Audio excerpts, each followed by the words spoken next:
niyo nkuru iriko iravugwa kino gihe kw'isi, aho uwahoze arongoye igihugu ca Leta Zunze Ubumwe za Amerika ariwe Donald Trump yahakwa kugandagurwa ari mu myiyamamazo. Haciye amasaha makeya, neza na neza yari mu myiyamamazo mu gisagara bita Butler, muri leta ya Pennsylvania. Bugingo Donald Trump yaratanguye kuvuga, umugizi wa nabi abaratanguye kumura. Yanditse avuga ati ndashimiye inzego z'ibanga za Leta Zunze Ubumwe za Amerika, no kuvuga les services secrets. Ati ndabashimiye rero ku kuntu batunganije ibintu bihuse igihe umugizi wa nabi yarandashe. Ati ivyo vyabereye mu kibanza citwa Butler hariya muri leta ya Pennsylvania. Ati narashwe urusase rwaciye ku gutwi kw'iburyo. Ati numvise yuko hari kitagenda neza. Ati numvise ikintu kiriko kirayinga. Ati niko kuza numva urwamo rw'amasase.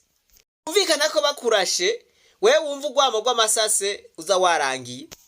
Isigura yuko urusase rwihuta gusumba umuvuduko w'ijwi. Ati nagenza numva rero urwo rusase rwaciye ku mubiri wanje. Ati navuye amaraso menshi. Ati niko guca ntahura ibiriko biraba. Ubwo n'ubutumwa Donald Trump yanditse, what we're calling an assassination attempt against our former president Donald Trump. It's still an active crime scene. Bati twumvise iyo nkuru ibabaje yabaye kuwahoze arongoye igihugu ca Amerika Donald Trump. Ababibonye bati uwo mutipe yakoze iryo bara yari hejuru ku nzu. Bati niwe yagerageje kurasa Trump mu mutwe. Trump rero uno munsi akaba yarusimvye. Iyo nkozi y'ikibi rero yagerageje kurasa Donald Trump. Bivugwa yuko yaciye apfa nawe nyene kubera inzego z'umutekano zari magabo. Baca umugani ngo ingero y'icaha n'urupfu. Ngo urucira mu kaso rugahitana nyoko canke rugahitana wewe. Nguyu aho bivugwa yuko bamusamburiye hejuru ku nzu. Umwidondoro wiwe wahavuye umenyekana.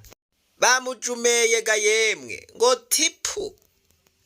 Inzego z'ibanga za Amerika zavuze yuko uwo mugizi wa nabi yitwa Thomas Matthew Crooks, umusore w'imyaka 20 aba ahitwa Bethel Park, aho Pennsylvania nyene.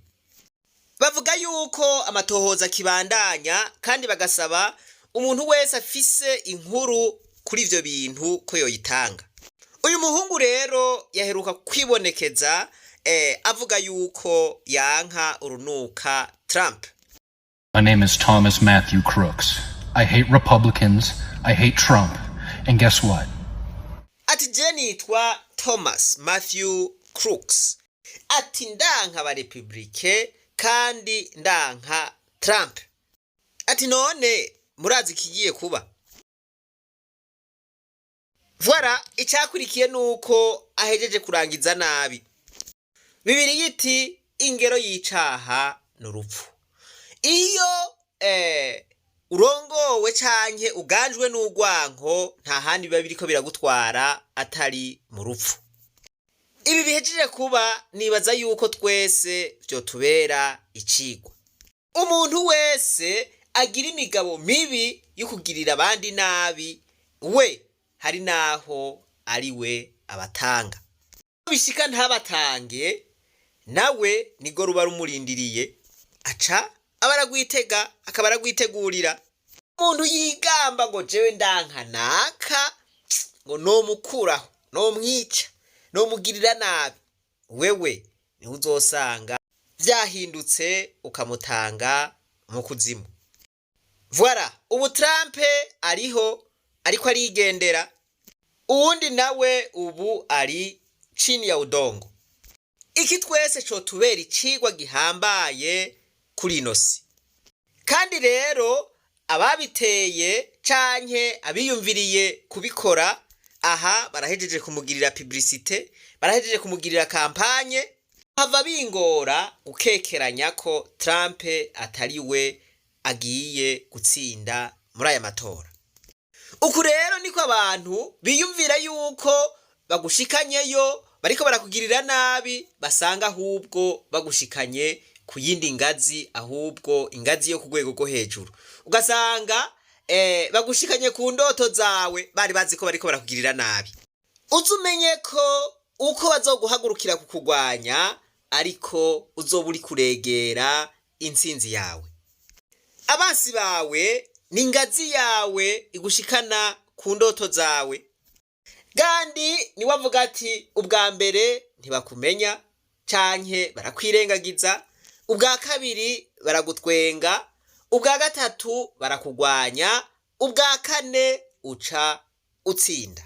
Iryo niryo jambo norangiriza ko iki kintu kibaye umurundi wese agikuremwo icigwa. Nibiriko biraba mu Burundi, twovyigirako. Hari abantu usanga barigize ibikoko, barigize abahinga mu kugirira abandi nabi, ko subuhizi ahubwo nube gito. Murabona ingene birangira ku nkozi z'ikibi canke ku munyavyaha. Bibiliya ivuga ngo nta mahoro ku munyavyaha. Basha wigira igitangaza, wigira gahambaye, mugabo umunsi umwe uzobibona. Uzobona ingaruka yavyo, kuko ingero y'icaha n'urupfu. Imana nibahezagire, natwe ibandanize rwa rugendo rwacu, maze tugaruze umunezero Satani yatunyaze. Umuntu atarashika mu ishuri ry'abarundi bose turamuhaye kaze.